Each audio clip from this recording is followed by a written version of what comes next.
당신이 알아야 할 진실. 신세기 프로젝트. 서울의 봄은 막았지만 평양의 겨울을 만들어낸 전두환.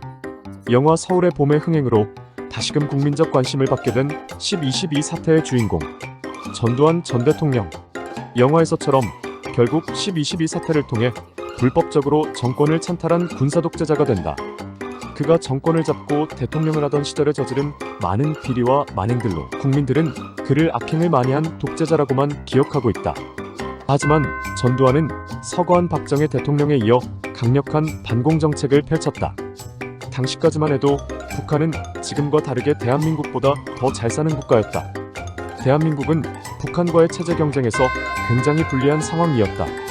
하지만 그렇게 대한민국보다 잘 살던 북한을 점차 거지 국가로 만들어 평양의 겨울을 가져다준 사람이 바로 전두환 대통령이라면 믿겠나? 전두환이 가져다준 북한 평양의 겨울 때문에 북한은 대한민국과의 경쟁에서 완전히 패배하고 지금까지도 아슬아슬한 정권 유지만 할 수 있게 되었다. 그럼 어떻게 전두환은 평양의 겨울을 선물했는지 알아보겠다. 때는 1984년 9월이었다. 대한민국에 엄청난 대홍수가 오게 된다. 유례없는 엄청난 이재민이 발생하게 되고 사회는 큰 혼란에 빠지게 된다. 이런 혼란한 상황을 틈타 대한민국에 퍼져있던 좌익 세력들은 북한 김일성과 정상회담을 하라고 시위를 하며 당시 대통령이던 전두환을 압박하였다. 바로 전년도 1983년에 있었던 버마 아웅산 테러를 통해 전두환을 암살하려던 시도가 있었기에 전두환으로서는 정상회담은 말도 안 되는 이야기였다. 그때 그러한 상황을 잘 알고 있던 김일성은 대한민국에게 구호물자를 지원해주겠다고 발표를 한다.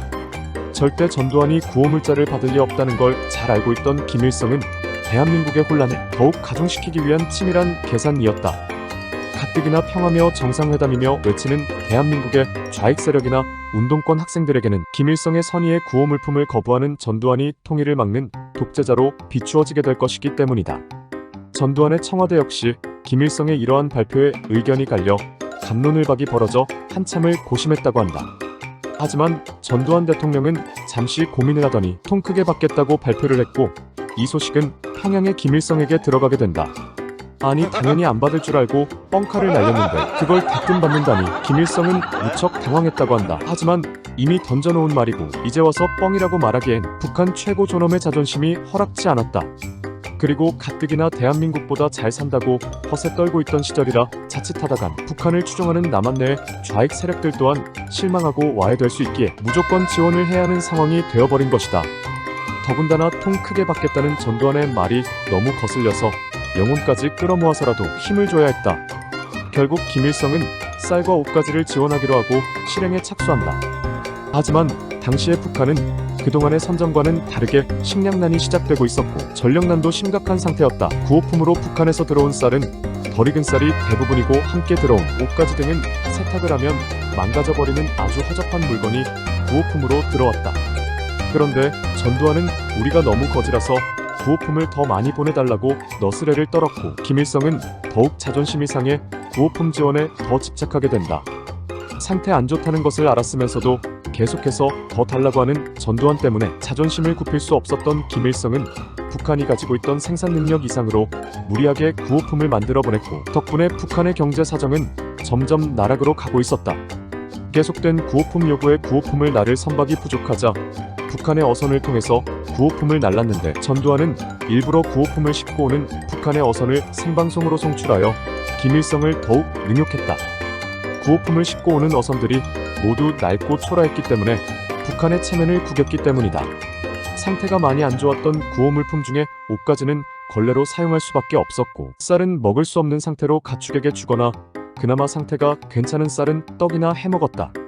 당시에 이를 취재했던 KBS 뉴스에서는 수령님의 주신 쌀이 맛이 정말 없어서 도저히 못 먹겠습니다 라고 말하는 시민의 인터뷰가 방송에 송출되었고 이 역시 김일성이 시청했다고 전해진다. 이미 체면을 구길 대로 구긴 김일성에게 전두환은 결정타 한 방을 더 날리는데 구호물품을 보내준 김일성에게 감사의 표시로 구호품을 싣고 왔던 어선들에게 대한민국에서 생산된 전화기와 TV를 공짜로 실어서 보내주었다. 그 양이 굉장히 많았는데 북에서 보내준 구호품의 금액보다 100배에 이르는 금액의 양이었다. 한마디로 우리가 쟤 때문에 힘들어도 너네보단 잘 살아라는 뜻이었다. 전자제품을 당내로 보낼 때 일각에서는 북계에게 지원해서는 안 된다는 의견도 있었으나 북한과 우리가 사용하는 규격이 달라 사용 못할 것을 잘 알고 있었고 이미 북한의 전력난을 잘 알고 있던 전두환은 보내도 괜찮다고 생각한 것이다. 결국 북한은 이 일이 벌어지고 더욱 심각한 식량난을 겪게 되고 최고 존엄과 공산당의 자존심을 심하게 구겼으며 북한 내에서도 자신들 공산당 체제의 우월성을 의심받게 되는 상황이 되었다. 더 이상 북한은 남한보다 잘 산다고 떠들고 다닐 수 없게 되었고 무리한 구호품 확보의 여파로 북한의 경제는 완전히 회복 불능에 빠지게 되고 그 후 몇 년 뒤 찾아온 소련의 붕괴로 인해 북한은 고난의 행군이 찾아오고 지금과 같이 완전한 거지 국가가 되어지게 된다.